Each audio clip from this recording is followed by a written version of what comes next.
Hey gang. Day 19 on the ocean. Thought it was a nice time for an update. We are we're getting close to the equator. I think we're just over a degree from the equator now. We had to make some tough decisions in the last couple of days because we were bobbing around in the doldrums and not going anywhere. And we're looking at the wind map, and it didn't look like wind was coming. And we only have so much fuel that we can burn. But we also only have so many provisions. So, we have to decide when we're going to run the engine and burn our fuel, and when we're going to sit and wait and burn through our provisions. So we've been doing a little bit of both. We we got out all the tables and stuff. We've been mathing the math. I found a fuel efficiency table for the Yanmar as a baseline. It tells us how many how many gallons per hour at different RPMs. And then we experimented to see what speed we get at 1600, 1800, 2200.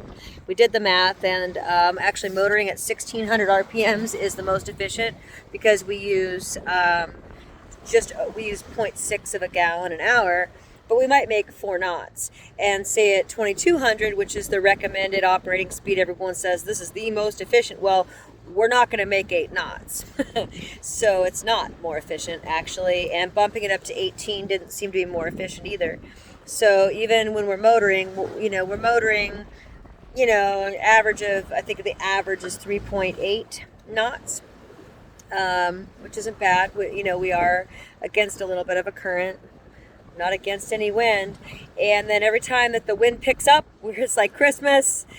We shut down the engine and we sail, and we've been able to sail part of the day today, part of the day yesterday. We even ran the spinnaker for a little bit to dry it out. It didn't get us anywhere very fast, but at least every mile that we cover under sail power is a mile under sail power. And there's been some debate about how do we manage our mileage with the engine running. One argument is to turn the boat at 180 degrees and go straight across the equator, go straight south and get out of the doldrums, which is 5 degrees on either side of the equator.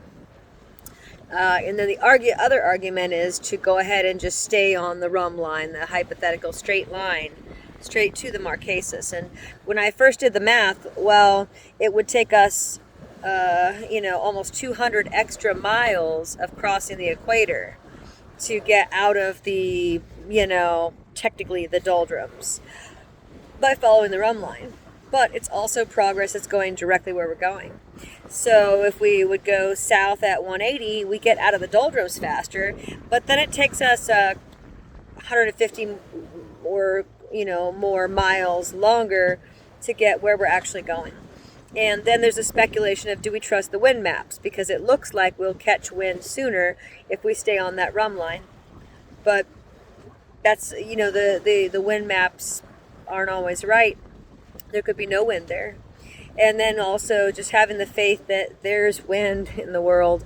The further we get from the equator, the more likely we're going to catch it, because there are areas like right at 0 degrees that rarely see wind or current.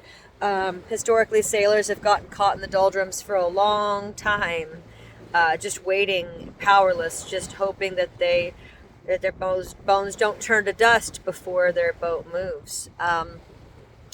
So we're using a combination of strategies, and there's also the concept that you don't want to switch, right? Like once you pick a strategy, it's better to stick with it than to vacillate back and forth. Say that we would go on the rum line for a while and say, oh no, we need to go 180, do that for a while.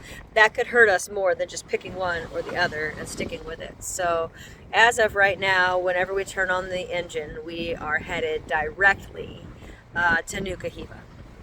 And then when the engine turns off, we sail on whatever point of sail we can get.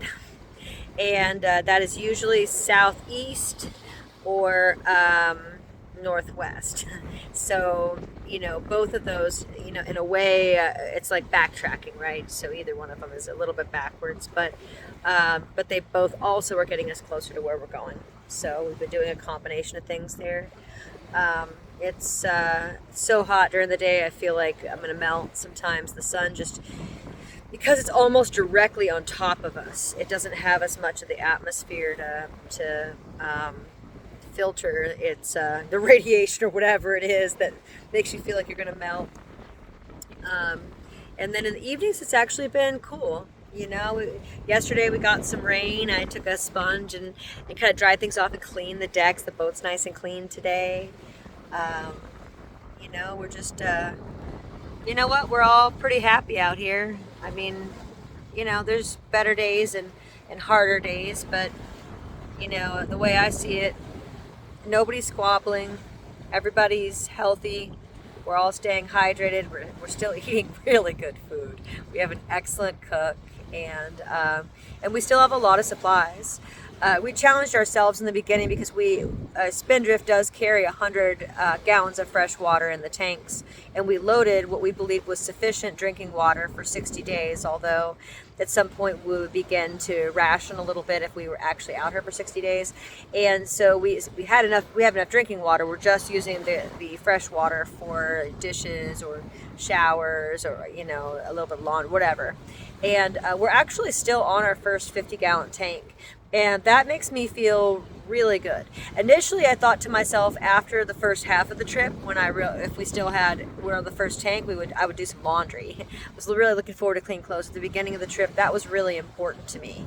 And now that we're out here and I'm pretty much out of clean clothes, that 50 gallons in the tank is peace of mind. Because I do have a filter. We can, if we have to, we can drink that water in the tank and it will keep us alive. If we did miscalculate and our rum line was too long and we didn't make it out of the doldrums and we sat for a week waiting for some wind or something stupid and this trip became a lot longer than we thought that it would be for some reason, how can it? I don't see that, but conservatively speaking, it feels good to have the extra fresh water. It really does. And it also feels good to burn some fuel and to continue to make headway. Because what's the purpose? And, we're still so far from where we're going. We're still over 800 miles from where we're going. So what is the purpose in just bobbing around? Because there are times out here in the doldrums where there's nothing. On a side note, though, this nice calm ocean, we're all catching up on our sleep. Like, I was so sleep deprived for the first over 2 weeks of the trip. I was barely getting any sleep. And last night, with the motor humming and the boat was not on much of a lean, we're not bobbing around, nothing's making noise except the engine. Man, I got like 6 hours of solid sleep. It feels good. I didn't get woke up for a sail thing, like nothing weird was happening, like and because we're not rocking and rolling so bad, like my body can actually lay in one place and I can rest. Whereas prior to entering the doldrums, there was always a swell running. It's like your small stabilization muscles work 24 hours a day, and there's nowhere you can go, and there's nothing you can do to stop it. And now, we're just kind of like being out on this lake, lake of a desert wasteland death place, but still like a lake. And we've had time to experiment. I try to get the wind scoop to work, to scoop, it's like a kite thing that would scoop wind into the cabin. It came with the boat, and it's something that people recommend. I've tried to get the wind scoop to work, to no avail. Let's see. Oh yeah, we got another trial run with the spinnaker. We've been playing around with different sail plans, motor sailing, to see if we get more efficiency, because the jury's out on that. And actually, the tri-sail does pick us up a half a knot, so that's pretty cool. And, working on my French. It's not going well, let me tell you. I'm understanding more, but Rosetta Stone still does not recognize me as pronouncing words. I'm just too American, I guess. But yeah, so it looks beautiful, beautiful sunset behind me. Last night on Ofri's shift, there was the efflorescence, like the waves were glowing. It was still glowing a little bit when I came out. Last night the stars were so bright that I actually was able to take pictures of the starry sky. They're not gorgeous, but like you can see it. Like I took a picture of the sky and it's bright stars, everywhere. And the water's really weird out here. I'm reading a book on on water. Forget what it's called, but I'm reading a book on water and in the study of how to read water specifically, and that's interesting. Just to look at the characteristics of the water out here, because it's never the same. I don't, on this whole trip, if I really would look at every little nuance, I don't think that the water's ever been the same for any 2 days, you know, and you know, our ancestors, and even maybe a couple generations ago, before we had technology, they read the water, and now we read charts and things like that. But it's not a substitute. There's no technology or AI or anything on Earth that really understands what's going on out here to as much as a human being who's physically here could. And I did buy the boat because I wanted to get back to things that were real. I wanted to get back to just, you know, like unplugging and being more in tune with the earth and what it's supposed to be.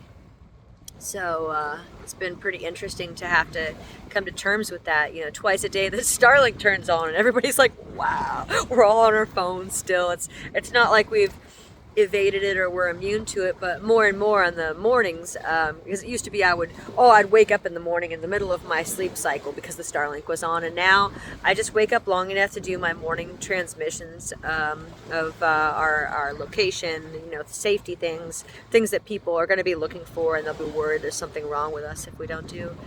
Wow, look at that sunset. It's pretty cool. But my whole perception of what it means to cross the Pacific has completely changed. I still can't tell you what it's like or what it means or what it is or even why I'm out here, but what I thought that it was is different than what it is, and my relationship with the ocean and my boat is different than how I perceived it before. And it's really interesting. So that's what I've got. Was it? Did I say it's day 19? Dude, we got 10 days left to go. We really are gonna be at sea for a month. I think. Lack of optimization could be part of that, but what do you want for on average, we're an inexperienced crew, and our first Trans-Pacific. So it's awesome that we're doing as well as we are.